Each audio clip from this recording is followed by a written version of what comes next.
All right, welcome back to the Auto Detailing Podcast. Today, we're going to dive into one of, honestly, the most common questions I get, both from pros and DIYers, and also customers that are just completely confused at what a clay bar does. So in this podcast episode, I thought we'd cover, should you use a clay bar? Does clay bar remove scratches? What the heck does it even do?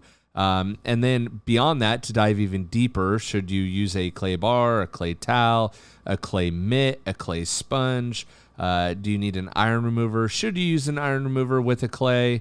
And everything in between. So I've used both a lot, honestly, and I've been around even before iron removers were invented as well.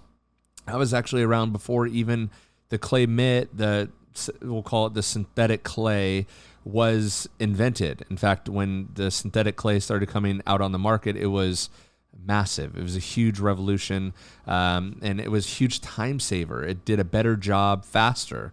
But then with it became a lot of speculation. Is it actually better? Is it actually faster? So in this episode or this video, what I'm going to try to break down is really just the pros and cons of which one, and so that you can make the decision to which one may fit your needs the best. So there are definitely areas where I would pick one over the other, and I'm going to talk about those. And then because ultimately, if you want the too long didn't read, too long don't want to listen, the answer is it depends which one's better. So in most cases, if you're doing daily drivers and you're trying to just really move through cars, the synthetic clay material is going to be your better bet. But there is still place for the clay bar. So there's your too long didn't read summary, and you can stop listening now if you want to. But first things first, it's always crazy to me how much confusion is around what a clay bar actually does. Not really from pros, but mainly from customers, as people, they throw out the term, I think I need a clay, or, I got this scratch, I wanted to see if you could do some clay wax on it. And I think a lot of that confusion comes from the local car washes that spew out these buzzwords, whether it's clay bar, or now we're seeing ceramic, or even graphene, or whatever.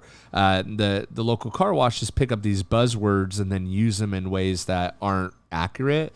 And so people say weird things like, I need a clay wax, right? Which is not a thing. Clay wax is not a thing. I guess technically it could be a thing if you were to clay and wax at the same time, use your wax as the clay lube, and then you would technically be claying and waxing at the same time, which you can't do with stuff like Tough as Shell. But that's not a thing. But the local car washes do a big disservice in educating the customers in a wrong fashion, and that makes detailers' jobs a lot more difficult because we have to re-educate, right?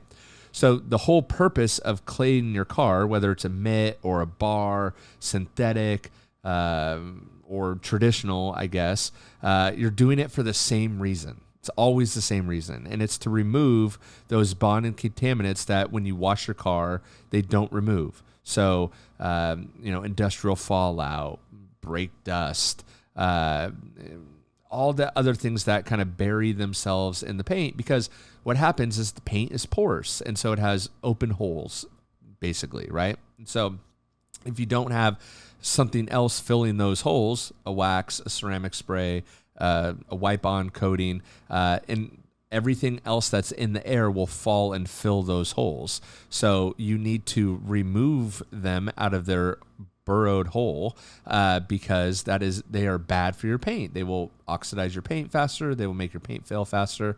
And so by claying a car, you're not removing a scratch per se, but you're removing those bonded contaminants.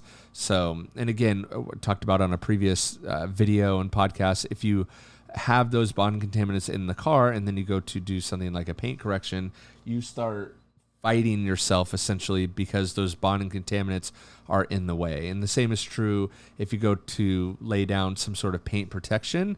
Obviously, I would recommend Tough as Shell, but if you have bonding contaminants in the way before you add a spray wax, a ceramic spray, a ceramic coating, a traditional wax, whatever, if you have those bonding contaminants still in the paint, it interferes with how that protection is actually bonding to the paint. Because most times those paint protection products need a place to fill, and they want to fill in those holes, and that's how they grab onto the paint per se and stick a lot better. that's why, as an aside and a tangent, that's why Toughest Shell is so good at lasting a long time, because it is a micro emulsion. So I have very, very, very, very small particle sizes of things that want to grab onto the paint and stick, and that is the paint protection. And a lot of other ceramic sprays are just emulsions and not micro emulsions. I know that sounds very technical and very irrelevant, but it's actually a very, very important detail, because I have a smaller particle size that fills more of the pores of the paint when they're not filled with contaminants than a traditional emulsion does. And as that translates into the real world, is that the paint protection lasts longer, right? So if you skip claying and you go straight to applying a wax or ceramic on top of all that junk, really, it's not going to be as good. You're not going to get as many months, as much protection out of it. So, but again, that's the purpose of claying. So in my early days of detailing, it was all about the clay bar, right? That was literally the only option. And it works really, really well to get these bonding contaminants out of the car. It's just extremely time consuming. So it's time consuming. And then if you drop the bar once, it's trash. You got to toss it because it picks up all the pebbles off the ground. So, that was a big concern when you were claying. You need a slippery surface, but then as you're working on the slippery surface, you have this little piece of clay in your hands, rubbing it across the surface, and you inevitably drop it, right? And so it was all about cutting your bar up, and so making sure you had extra just in case you dropped it, and it was just a very, very time-consuming process to do this too. Not only that, but on really, really soft paints, you would also leave a mar. And if you did ever pick up big contamination, there was a risk of actually scratching the car too. So you had to be very, very careful.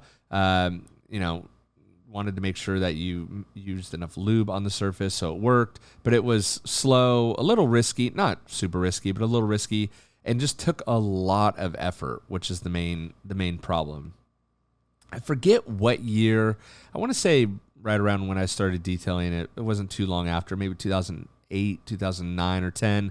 The clay Mitt came along, and a lot of people were skeptical, but as soon as I started using it, they were expensive. That's what I really remember. I think they were like $50 or $60. The Auto Scrub by Nanoskin clay mitts, were the only ones out, and they were just very expensive. I think $60, I think.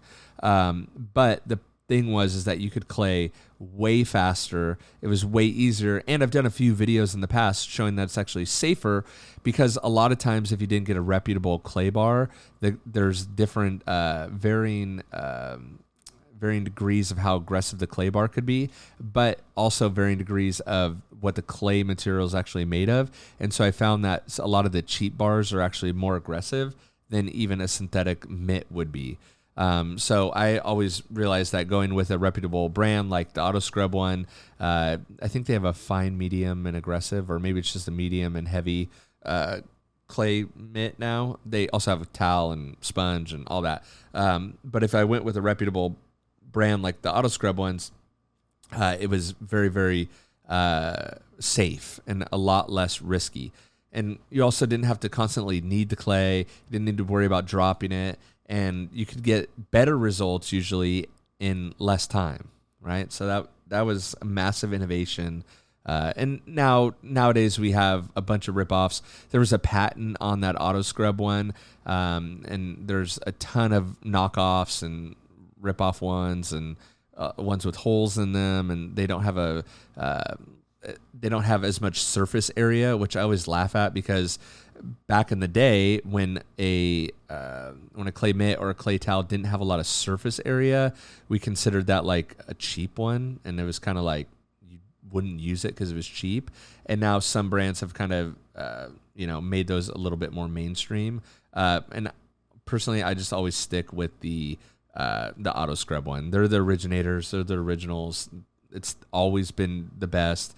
It's consistent. They even have clay disc that you could put on a DA.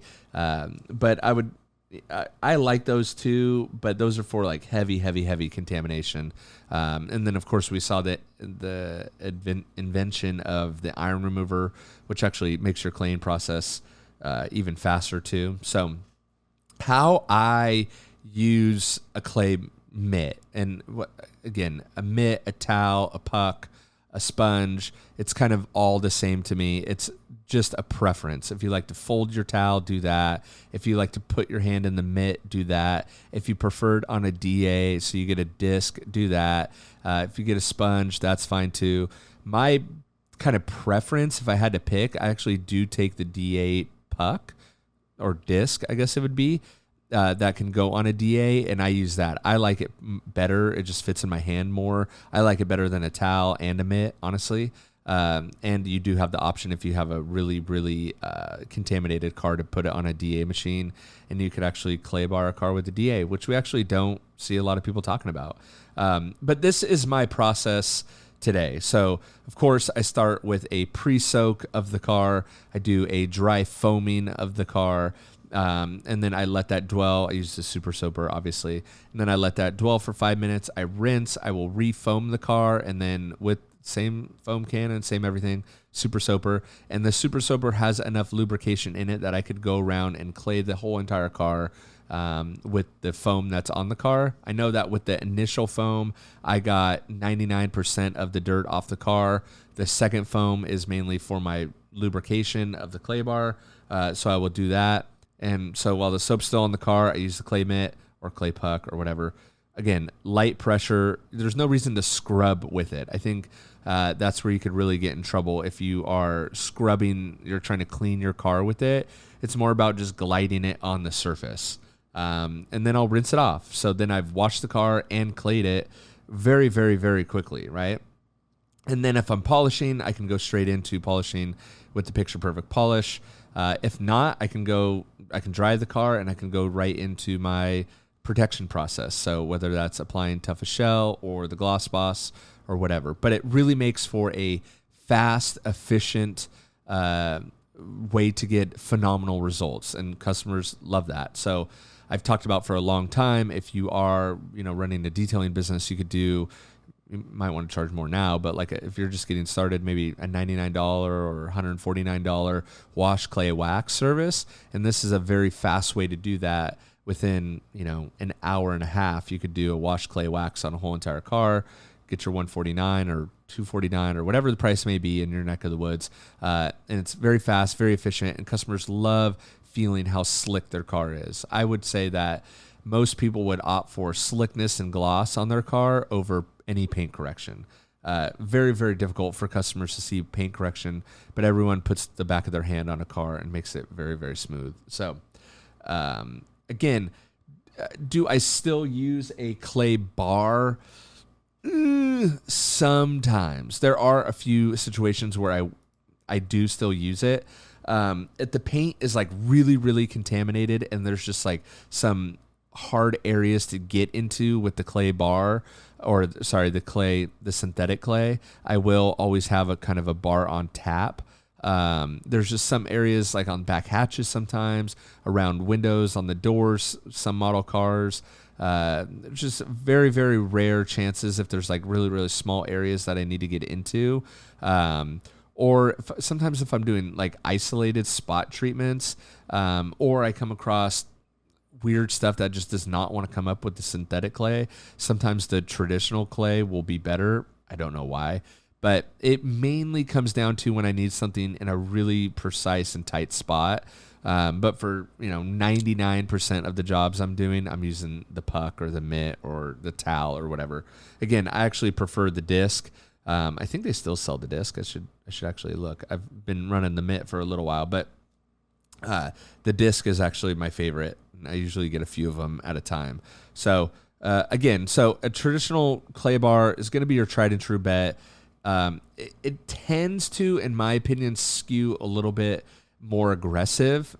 So just know that. Even in the video I did, I showed that the clay bar actually marred a little bit more. That was like a mother's clay bar too that I think I picked up at like AutoZone. So I definitely would stay clear of that one. It's just very slow, easy to drop, and can mar soft paint. That's what you have to realize when it comes to the traditional. When you look at the synthetic clay, it's fast, super reusable, and washable. I'll usually wash mine after every use just to kind of keep it clean. Way easier for beginners, safer on most paint. And again, I do it for 99% of the jobs, right? So you really can't go wrong with either one. But for me, again, I've done thousands and thousands of cars, either fortunately or unfortunately. I've been around that long. And when time and efficiency matter, I just think the clay mitt or the synthetic clay is what you should reach for. So if you haven't tried one yet, definitely grab one, give it a shot. It's a total game changer, especially if you're used to just traditional clay bars. And if you're claying for the first time, don't overthink it. Focus on making sure there's enough liquid on the surface, light pressure. You're just gliding on the surface. You're not excavating that contamination out of those holes. It will pull them out. The clay will do that for you. Just glide it on the surface, nice and light. And then make sure you always follow up with some sort of paint protection, ceramic spray, a paste wax, a ceramic coating, something like that. And so the Super Soaper is a great clay lubricant. A lot of people are putting it in a spray bottle and using it. A lot of people use it how I talked about with like a dry foam, rinse, foam again, use it as a clay lube. And of course, people are following up with Toughest Shell or the Picture Perfect Polish.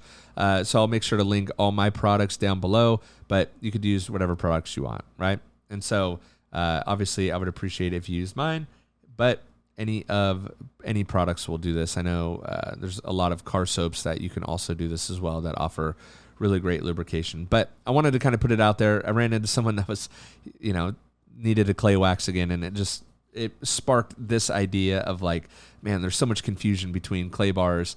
I want to put some more stuff out there. So hope you guys enjoyed that and got something out of it. Let me know in the comments below if you use a traditional clay bar or if you prefer synthetic clay bars. And again, I will link everything to the Jimbo's Detailing product line below as well. And I'll catch you guys on the next one. See ya.